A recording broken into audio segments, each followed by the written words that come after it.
6.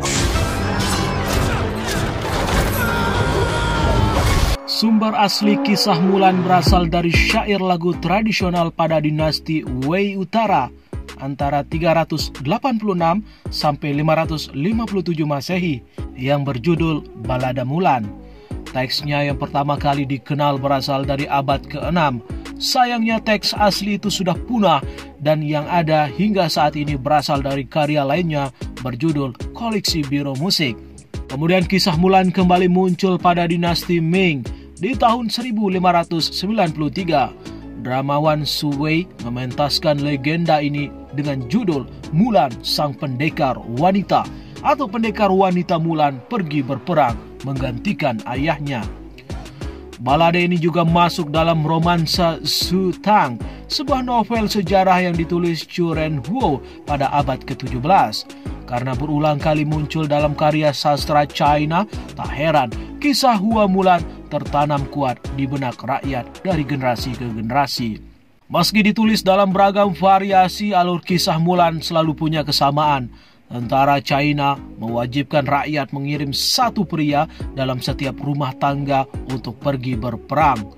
Ini keputusanku. Setiap keluarga mengirimkan satu orang dan menghancurkan para penjahat. Untuk menyelamatkan ayahnya yang sudah renta dan sakit-sakitan, ia menyamar sebagai pria.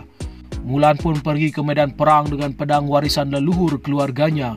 Berperang selama 10-12 tahun, ia diangkat menjadi jenderal. Di medan perang, Mulan jatuh cinta pada seorang perwira bernama Jin Yong. Suatu hari Mulan memutuskan berperang dalam pakaian wanita agar pasukannya tahu identitas aslinya.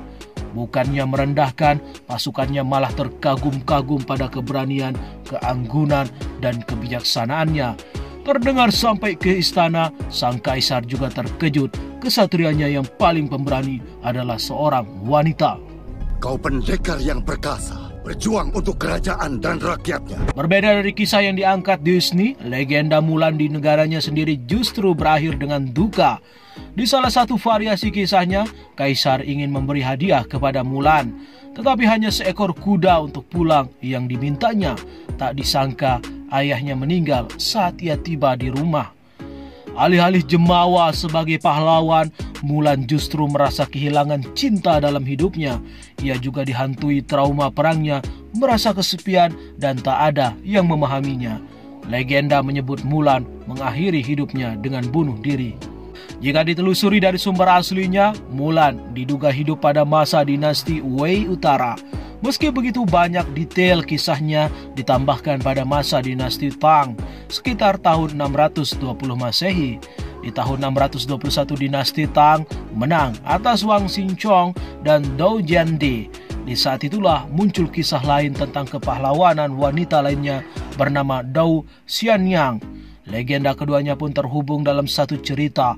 Itu sebabnya sebagian meyakini Hua Mulan adalah sosok yang nyata. Namun sebagian meyakini kisah Mulan hanya legenda belaka. Pasalnya legenda ini muncul sekitar abad ke-4 dan abad ke-5 saat China berperang melawan invasi kelompok etnis nomaden. Perang yang berlangsung selama 3 abad itu pun mempengaruhi banyak bagian kekaisaran China. Kisah kepahlawanan pendekar wanita menjadi salah satu fenomena menginspirasi tentara agar lebih semangat berjuang. Legenda Hua Mulan kembali dihidupkan setiap kali negeri tirai bambu butuh harapan dan inspirasi. Karakternya pun sangat populer, dicantumkan dalam karya seni dan sastra. Lebih dari 10 film dan drama teater mementaskannya. Selain itu ia berkali-kali muncul dalam novel-novel modern dan karya penelitian. Tak hanya dalam seni dan sastra, patungnya juga tersebar di banyak lokasi, bahkan sampai ke luar negeri. Salah satu kawah di planet Venus juga dinamakan sama seperti pendekar wanita ini. Jadi bagi rakyat China, bukan masalah apakah sosok Mulan memang nyata atau hanya legenda. Selama menginspirasi mereka, mereka tetap akan menjadikannya inspirasi.